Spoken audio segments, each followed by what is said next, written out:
Api didefinisikan sebagai suatu peristiwa reaksi kimia eksotermik yang disertai panas atau kalor, cahaya, asap, dan gas dari bahan yang terbakar.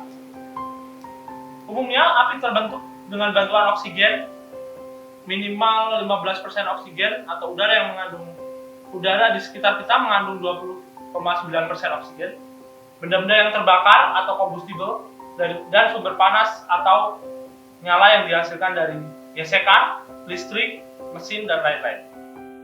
Api memancarkan gelombang dengan rentang 400 nm sampai 1100 nm. Api terjadi karena adanya 3 unsur utama, yaitu bahan bakar, oksigen, dan sumber nyala. Ketiga unsur di atas apabila bertemu akan menghasilkan api. Karena itu disebut segitiga api. Di era modern ini, hampir semua aspek kehidupan sudah dimasuki oleh teknologi modern, termasuk dalam sektor pemadaman kebakaran. Hal lain masih banyak juga kasus kebakaran yang sangat besar di bandara maupun di rumah tangga atau pemukiman. Oleh karena itu, perlu pengembangan alat pemadaman sederhana, praktis, dan mudah digunakan oleh siapa saja untuk menunjang penanganan pemadaman kebakaran. Di era modern ini, salah satu bentuknya adalah desain prototipe alat pemadaman kebakaran berbasis Arduino.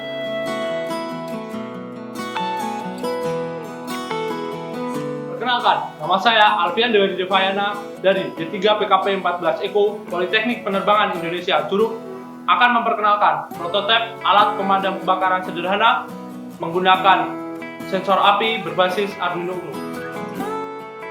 Oke teman-teman, di depan saya ini sekarang sudah ada prototipenya. Sederhana yang dibuat berdasarkan judul yang saya buat.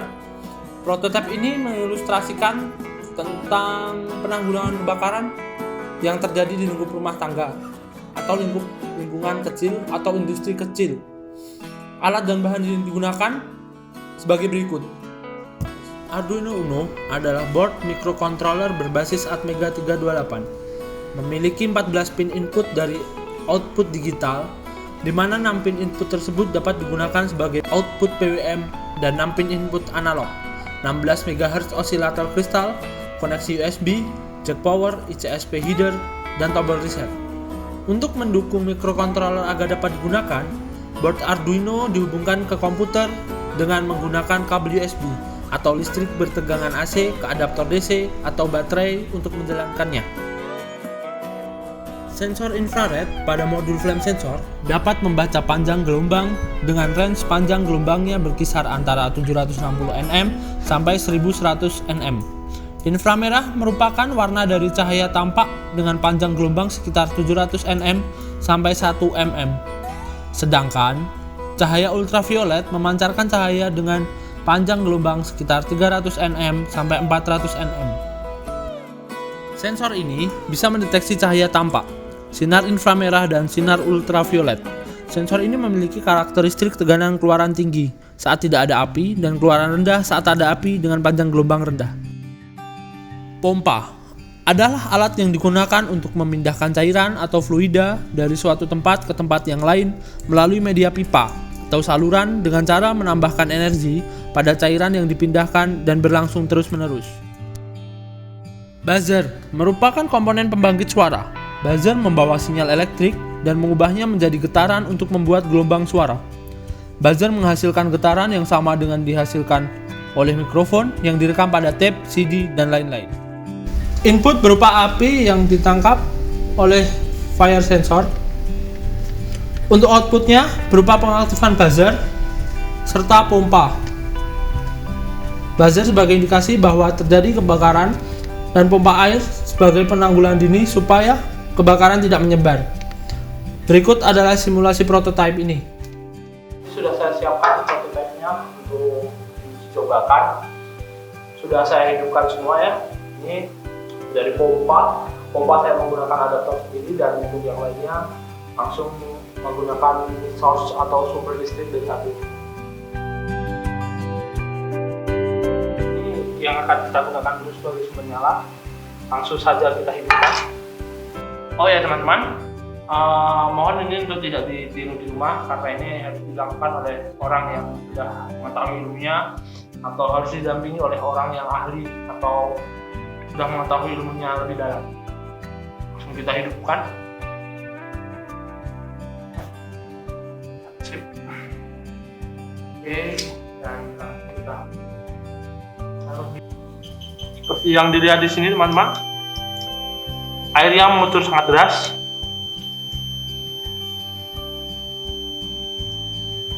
Dan jika dia mati, hanya akan otomatis. Di percobaan kedua ini, saya mencoba mendekatkan langsung sumber api ke sensor. Oke teman-teman, itu tadi adalah sebuah videonya atau cuplikan dari video ini.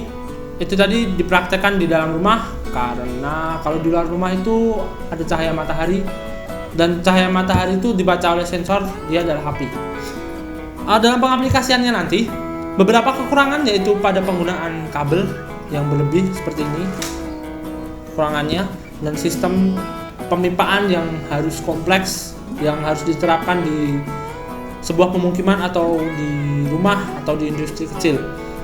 Disarankan alat ini digunakan pada dapur rumah tangga yang di dalam ruangan atau yang tidak tersinar oleh cahaya matahari sangat banyak.